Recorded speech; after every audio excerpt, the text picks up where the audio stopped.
Hello subscribers and non-subscribers, and welcome back to Verdun. It has been quite a while since I've uploaded this. I do want to note that I did have some audio issues when I recorded this footage originally, which I think was the day after the Horrors of War expansion was released for Verdun, which is a free expansion that added in it added in 5 new squads along with gore and I believe 1 new map and a new game mode. I think that's everything that's been added in. Obviously some new weapons, of course, to go with the new squads, but beyond that, yeah. In this match, we're playing as the U.S. Doughboys, as you saw there. I do want to go and mention that the audio issues I had were issues where if I had the game set to essentially anything beyond stereo, I would have issues where if I had the game set to what does it label it as? 7.1 or something 7.1, whatever it labels that as. I have issues for that where sometimes audio didn't seem to play at all, and the game would not. So some sounds wouldn't play at all, and a lot of sounds that would play would be delayed. I'm not sure what the problem was with that. I don't know if it was an issue that was caused by the actual changes they did in the expansion or what the deal is, but that was an issue that I had. I haven't actually had the chance to play since I recorded this, so I don't know if those issues still exist. I will actually probably try and check that out after I install the new CPU that that my dad was nice enough to actually go ahead and order for me earlier than we had expected. And sorry if you hear a little whine there. That's the wireless charger for my Samsung Galaxy S7. When you put it on the charger for a moment, when you first put it on there, it starts making a little noise because that's the noise it makes when it's charging. The only real issue I have with it is that it makes that noise. I'm not a big fan of that, but whatever. Also, I apologize if you're a fan of the background. We decided to take the case door, or the fan that I had in my case door on my old case, and slap it on to be the new exhaust fan on my dad's case, because yeah, that fan was a real annoying thing whenever he was playing anything that had quite a bit essentially required quite a bit of power. That fan would whine like there was no tomorrow. So we decided to actually finally get around to replacing it, and so you may hear it in the background. I don't know, my microphone may not pick it up for all I know. But nonetheless, the other issue that I had was if I had the game set to surround sound mode, I would get a lot of random stutters. Again, I'm not sure if that was an issue with the mod, or excuse me, not mod, but with changes they made in the new expansion or not. In fact, for all I know, it may have just been the USB port that I had my headphones plugged into, which I'm thinking that was probably the case because I didn't have those issues I was having other issues when I was playing The Division with my headphones plugged into that same USB port, where I would not actually hear any of the dialogue audio, but I could hear gunshots and all that stuff, but audio, there was nothing. So I'm thinking it may have just been that USB port essentially acting up when it comes to playing sounds. But at least from what I can tell, that doesn't seem to be an issue anymore. At least in The Division, I switched back to a different USB port, and that doesn't seem to have any issues. Also updated the Logitech gaming software, which again doesn't seem to have any real issues now. So I don't know. I'm thinking it was just a USB port. Again, when I get the chance to play Verdun again, I'll actually check and see if those issues still exist. But let's go ahead and actually talk about the expansion that they did. So it's a free expansion, so you don't got to go and pay anything. Although when it came out, I heard some people talking about how it looked like the price of the game may have gone up a few bucks. I'm not quite sure if that's true because, well, for one thing, once I own a game, I don't usually look at the price of it because, frankly, I don't care anymore. I already own the game. And considering I also picked the game back up in early access when I think it was cheaper anyway, yeah, I really don't care if the price went up much, but from what I heard, some people think it might have, and for all I know, it might have, because I didn't look before the expansion came out, and I looked after, but I don't know what the price difference was, and frankly, I don't really care. At least for me personally. It obviously might affect other people, because maybe they're like, oh damn, that extra dollar that I have to spend for the game makes me say I'm not going to buy it now. But yeah, but again, it's a free expansion, so if you own the game, at any point you get this expansion free, so you don't have to worry about it, and it won't split the community, which is a nice thing. So you don't have to worry about oh hey, the people that spent $15 on that DLC are all going to be able to play together, but those people that decided not to go and spend the $15, they're going to be shit out of luck. You don't got to worry about that, because everybody has the expansion, which I believe I mentioned earlier that it added in, actually I don't think I did, but it added in 5 new squads, a map. Actually, yes, I did. That's what happens when you ramble on about other things. You forget some of the things you mentioned earlier. But yeah, it added in 5 new squads. 2 US squads for the Entente. A Belgian squad, which I can pretty much guarantee is for the Entente, because I believe they have pretty much said that the Germans are going to be the only Central Powers nation, unless they expand the game to other fronts, which is certainly a possibility we could see much further down the line. There's no guarantee that that'll occur, though, so we'll see. But we are looking at, as I said, 2 new US squads and a Belgian squad for the Entente, as well as 2 new German squads. The 2 US squads are the US Doughboys, which is essentially the US Army, and then you have the US Marines added in. The Belgian squad, I think this is supposed to be more or less a squad designed for defense. Don't quote me on that, I have not played as them, and so I don't actually know for certain. And then the 2 German squads, one is a sort of very heavy assault squad of sorts. I don't remember what they're actually called, but they, I believe, have a flamethrower.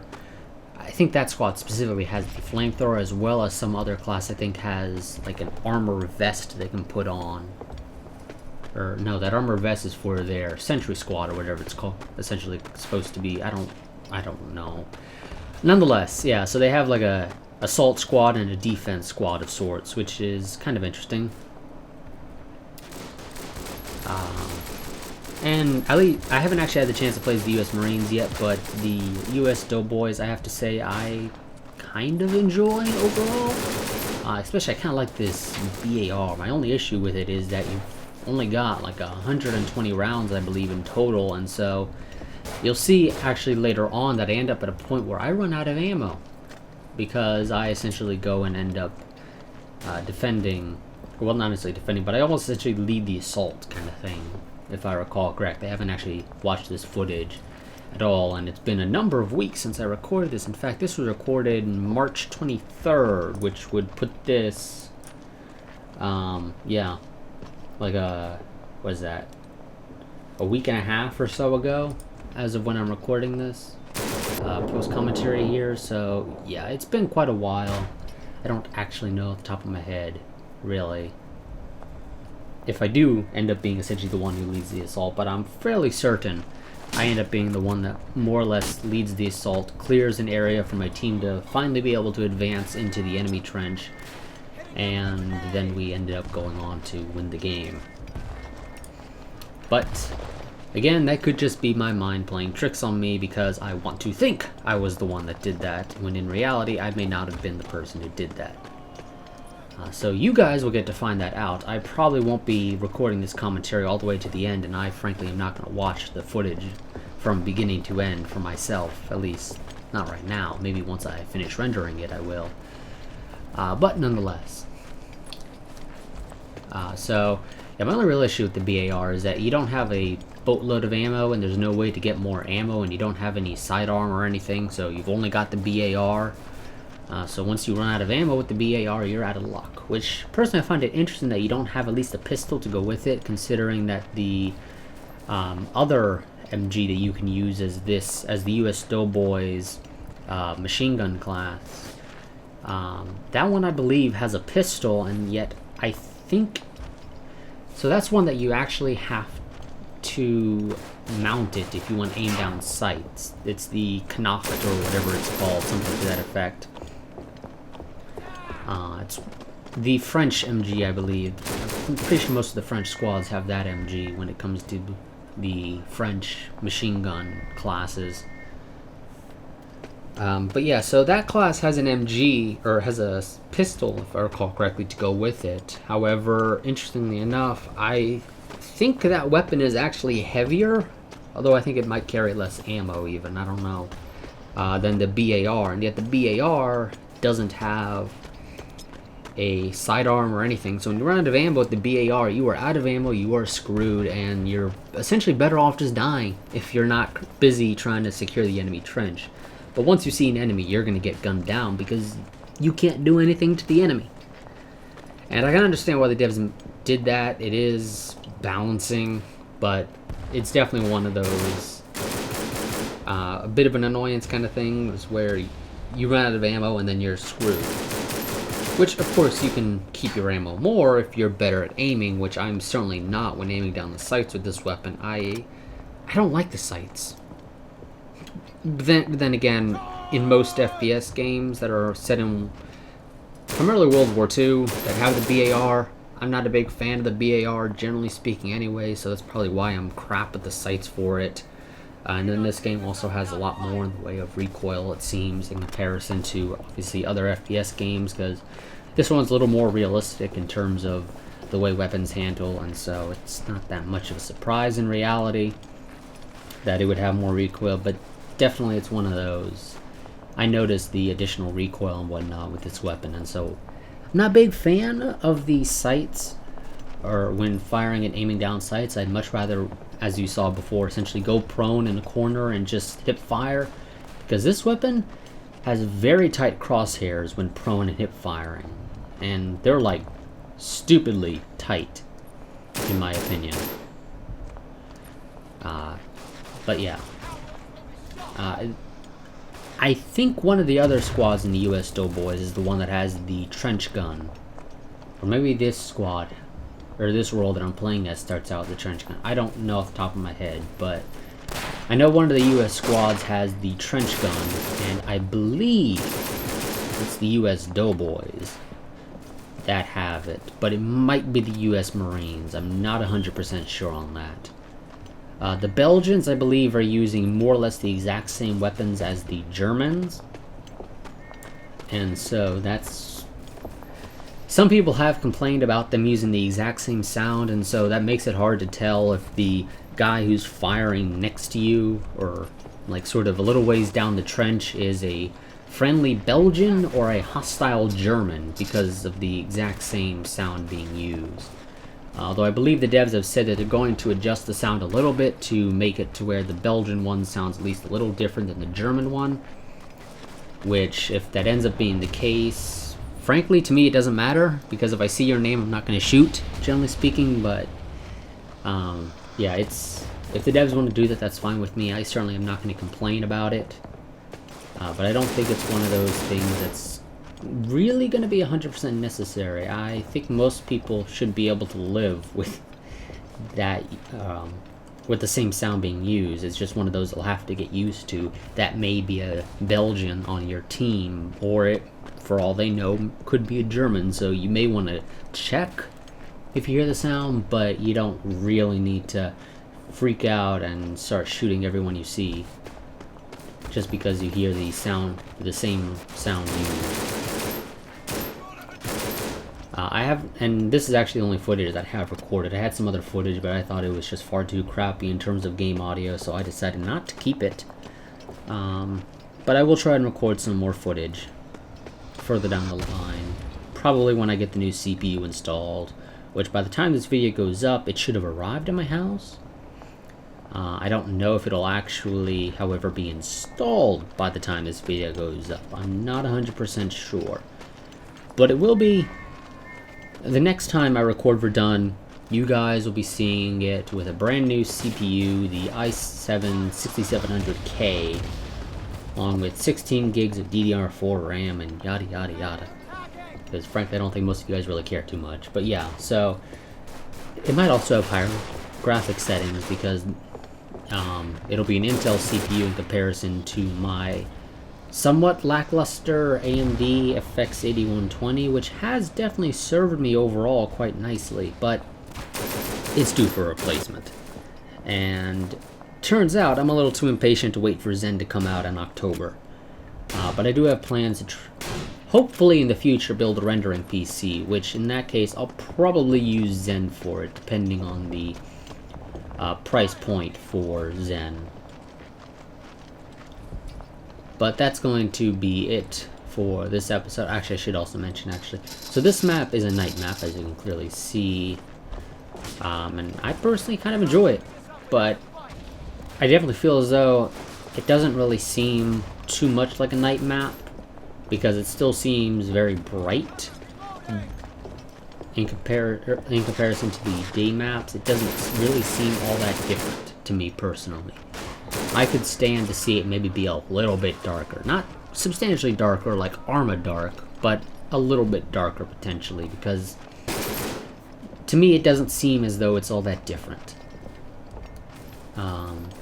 But the new game mode they added in is essentially a horde mode of sorts. For those of you guys that have played like Gears of War or Halo, some of the Halos have it. I don't think Halo 5 has it. I haven't actually gotten around to playing Halo 5. But yeah, essentially a horde mode, or for those of you guys that play Call of Duty survival mode or whatever, or zombie mode, depending on which Call of Duty you play. But yeah, so that's the new game mode essentially. You've got to defend your trench from this pretty much never-ending wave of AI bots running towards you, which I tried to mess around with, but I had issues switching over to squads, because when it originally spawned me in, it's showing as if I was going to be on the Entente side. When I tried to switch over to playing as the US Doughboys or the US Marines, whichever one I was trying to switch to, it decided not to actually put me on the Entente side. It switched me over to being on the Central Power side, and then when I tried to team switch from the Central Power side to be on the Entente side so that I could play the US Doughboys or Marines, whichever one I was trying to switch to, I was playing with just me and some AI bots. It's a little redundant to say, but I was playing with me and some bots in my squad versus obviously the never-ending waves of enemy bots running towards my trench. However, that had issues because the bots would always say no to any attempts to switch class and things like that. So for me, it ended up being a situation where there was really nothing much that I could do. So I didn't end up really playing that. In fact, actually it bugged out and did not even spawn me at one point. So yeah, that had some issues, and that was an issue that I was reading on the forums as well when this expansion came out, which may be fixed by now. I don't know. The next time I play, I'll try and record some of the bot mode footage, whatever they call it. I don't actually recall off the top of my head what it's called, but I don't mind trying to record some of that the next time that I actually have the time to play. Or not the time. I have the time now, but I'm not going to play right now. But the next time I record Verdun, I'll try and record some of that footage, and hopefully the issues with it will have been fixed. And so yeah, I will, because this video is, actually my commentary is going a lot longer than I had originally anticipated. So that's going to be it for this episode. As always, like, comment, subscribe, share, and I will see you guys next time. And if you want to help the, I guess in this case, the Entente continue to raise funds to be able to do things, there is a link to my Patreon in the description if you feel so inclined and are capable of donating. Even $1 goes a long way at the end of the day in giving me more money to spend on buying games, computer hardware, and the like. Obviously there's no requirement for you to do so. If you don't feel like donating, that's fine. I'm not going to hold it against you. But if you feel like it and you are capable of doing so, feel free. But until next time, as always, like, favorite, comment, subscribe, share, and I will see you guys next time. But until then, goodbye and farewell.